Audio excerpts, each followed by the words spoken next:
नमस्कार दोस्तों, मैं सीए दिवाकर जग्गा।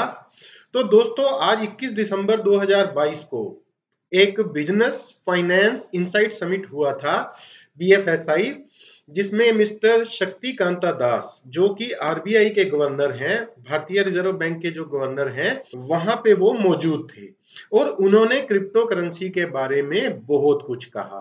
तो दोस्तों, उन्होंने क्रिप्टो करेंसी के बारे में क्या कहा, उसको हम सुनते हैं, उसको हम समझते हैं और हमारे व्यूज उस पे रखते हैं कि वो ये कह रहे हैं उसका कारण क्या है दोस्तों। तो इस समिट में दोस्तों उन्होंने ये भी कहा था कि जो नेक्स्ट फाइनेंशियल क्राइसिस है वो क्रिप्टो वर्ल्ड से आएगा। ये उन्होंने क्यों कहा दोस्तों और किस बैकग्राउंड में कहा, आइए उनकी एक एक बात को समझते हैं और साथ में हम अपने व्यूज भी लेकर चलते हैं कि इसका मतलब क्या है दोस्तों।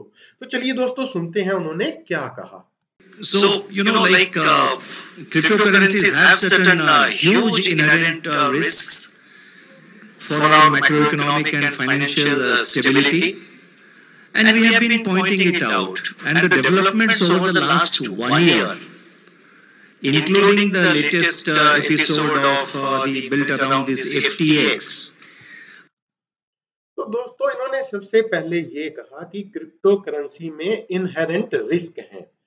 तो दोस्तों, इनहेरेंट रिस्क किस बिजनेस में नहीं होते हैं? अगर आप स्टॉक मार्केट में भी डील करते हैं दोस्तों, तो इनहेरेंट रिस्क तो वहां पर भी है।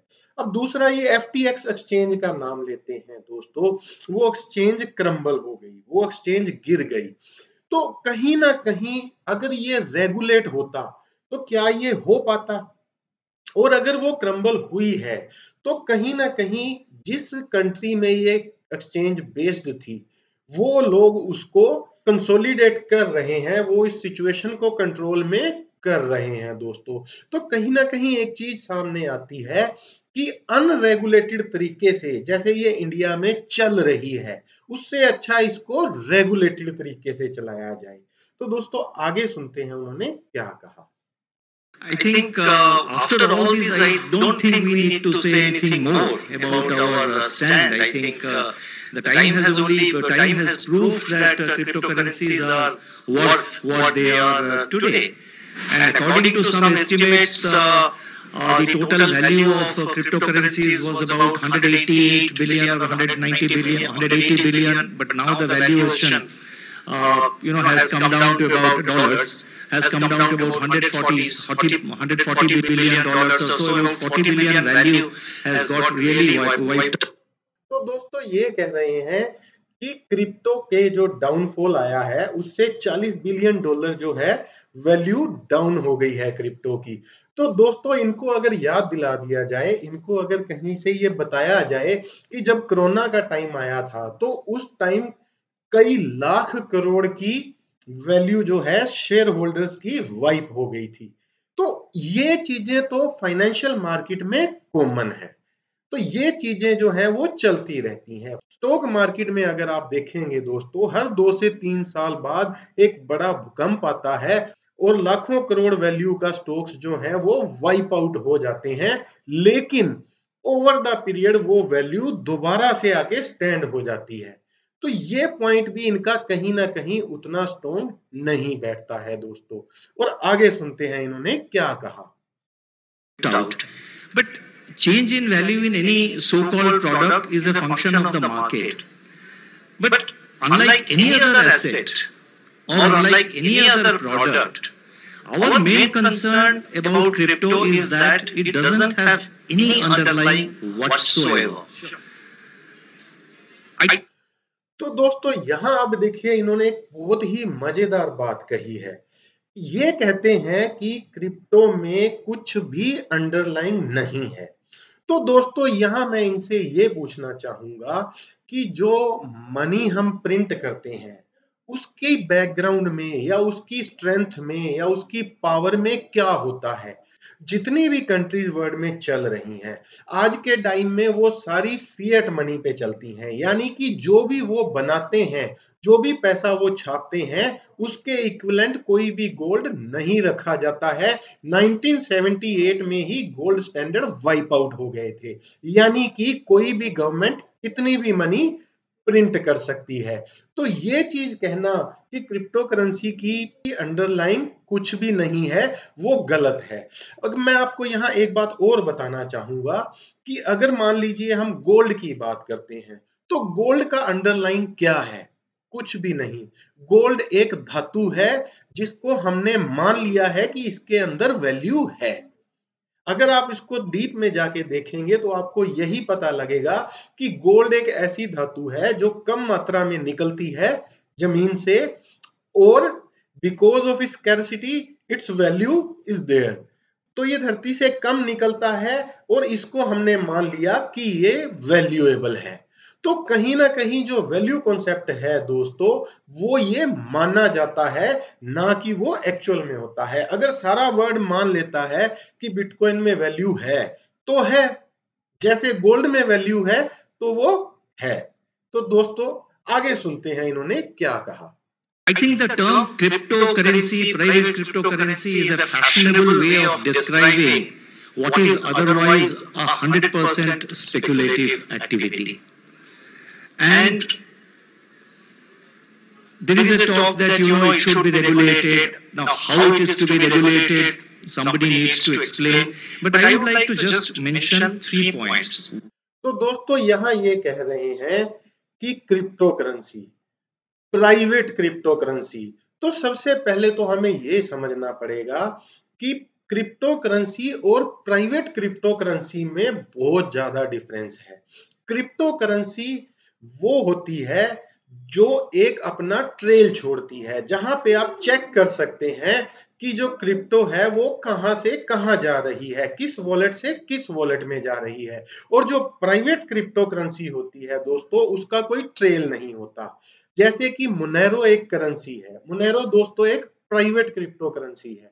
तो यहाँ इनको सबसे पहले तो ये जान लेना चाहिए कि क्रिप्टो करेंसी और प्राइवेट क्रिप्टो करेंसी में भी बहुत फर्क होता है। चलिए दोस्तों आगे समझते हैं इन्होंने क्या कहा। 1. The origin, the cryptocurrencies, the private cryptocurrencies owe their origin to bypass the system, to break the system.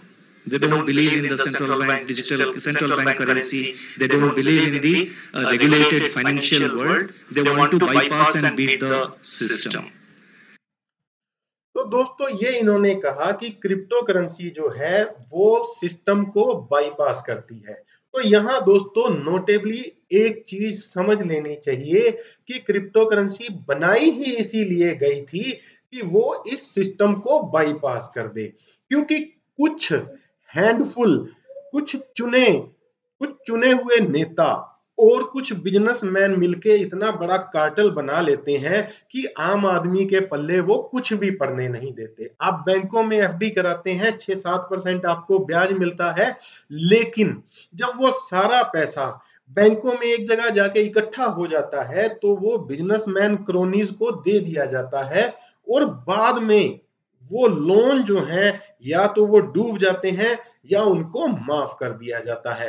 तो दोस्तों अगर आप बिटकॉइन का फर्स्ट ब्लॉक उठाकर देखेंगे तो उसमें सातोशी नाकामोटो ने साफ साफ यही बात लिखी थी कि बैंक्स जो हैं वो फिर से बैंकरप्सी की कगार पे आ गए हैं और उनको सरकार द्वारा बेल आउट करना पड़ेगा, जिसका मतलब ये हुआ कि सरकार को और पैसे लाने पड़ेंगे, या तो वो नई करेंसी छापेंगे या वो कहीं से उधार लेंगे। इन दोनों केस में ही दोस्तों आम पब्लिक का नुकसान हो जाता है। मनी जो है, पेपर करेंसी जो है, फिएट करेंसी जो है वो और ज्यादा सर्कुलेशन में आ जाती है, और जितनी ज्यादा paper currency, fiat currency circulation में होगी उतनी ज्यादा उसकी परचेजिंग पावर कम होती चली जाएगी। तो दोस्तों इसको आप इस तरह समझिए कि एक 100 रुपए में आज से 15 साल पहले जो आप 100 रुपए में खरीद सकते थे, उतना सामान आज आप 100 रुपए में नहीं खरीद सकते। इसका मतलब वो 100 रुपए की परचेजिंग पावर कम हो गई है। वो क्यों कम हो गई है दोस्तों? क्योंकि पैसे की सप्लाई जो है मार्केट में बढ़ती जा रही है। हर साल नया पैसा छापा जाता है बिना किसी अंडरलाइंग एसेट के, और उसको मार्केट में ले जाके पंप कर दिया जाता है। तो ये चीजों को समझना जरूरी है दोस्तों। ये कहीं ना कहीं पॉलिटिशियंस पे एक प्रहार है, कहीं ना कहीं एक सिस्टम जो इन्होंने खराब कर दिया था, मैं यहाँ भारत की बात नहीं, मैं पूरे वर्ल्ड की बात कर रहा हूँ कि कहीं ना कहीं ये सारे सिस्टम को जब हिलाया गया या कुछ लोगों ने मिलके इस पे कब्जा करने की कोशिश की, तो जो बिटकॉइन जैसी करेंसी है उसको जन्म लेना पड़ा एक मजबूरी के साथ। तो चलिए दोस्तों और आगे सुनते हैं इन्होंने क्या कहा। The second thing is that they have absolutely no underlying. And not only that, I am yet to hear any credible argument about what public good or what public purpose it serves. तो यहाँ दोस्तों ये पूछ रहे हैं कि कौन सा पब्लिक पर्पस ये सर्व करते हैं। तो हमने पीछे बहुत ही डिटेल में पब्लिक पर्पस को डिस्कस किया था कि किस तरह बैंकिंग सिस्टम जो है वो हमें हमारी परचेजिंग पावर से लूट लेता है, हमारी परचेजिंग पावर को डुबा दिया जाता है। क्यों? क्योंकि कुछ बिजनेसमैन और कुछ चुने हुए नेता जो कि सही नियत के साथ काम नहीं करते हैं, वो आम पब्लिक को लूट लेते हैं। तो कहीं ना कहीं हमारी परचेजिंग पावर को सेफ रखने का जो वो काम है, वो ये करेंसी कर सकती है, क्योंकि ये सरकार के कंट्रोल में नहीं है, ये किसी के कंट्रोल में नहीं है। इसको हम सब लोग 800 करोड़ लोग जो इस दुनिया में हैं इस टाइम, उसको मिलके रेगुलेट करते हैं या कर सकते हैं। आप भी चाहें तो क्रिप्टो करेंसी को, बिटकॉइन को माइन करके उसका एक पार्ट बन सकते हैं। Still no clarity about it. And third, as I have said, it's 100% speculative activity. And I would तो दोस्तों यहाँ पर ये स्पेक्युलेटिव एक्टिविटी की बात करते हैं।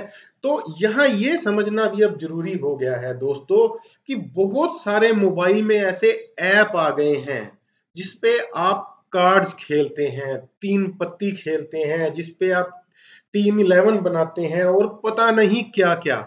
अगर वो स्पेक्यूलेशन नहीं है तो ये स्पेक्यूलेशन कैसे हो गया दोस्तों, मेरे तो ये नहीं समझ आ रहा। मैं बार बार ये समझने की कोशिश करता हूं कि उन एप्स को किसने रेगुलराइज कर दिया, और अगर वो ऐप रेगुलराइज हो सकते हैं तो फिर क्रिप्टो करेंसी को रेगुलराइज करने में क्या दिक्कत है। अब ये सारी चीजों को ये लोग क्यों नहीं समझना चाहते, ये मेरी भी समझ से परे है। still hold the view that it should be prohibited. I mean, countries have been taking different views, but our view is that it should be prohibited because if it is allowed to grow, that if you try to regulate it and allow it to grow, please mark my words, the next financial crisis will come from private cryptocurrencies. Okay. तो देखिए दोस्तों, अब इनकी बात को आप समझिए। ये कह रहे हैं कि अगर आप क्रिप्टो करेंसी को ग्रो करने देते हैं तो अगला जो फाइनेंशियल क्राइसिस है वो क्रिप्टो वर्ल्ड से आएगा।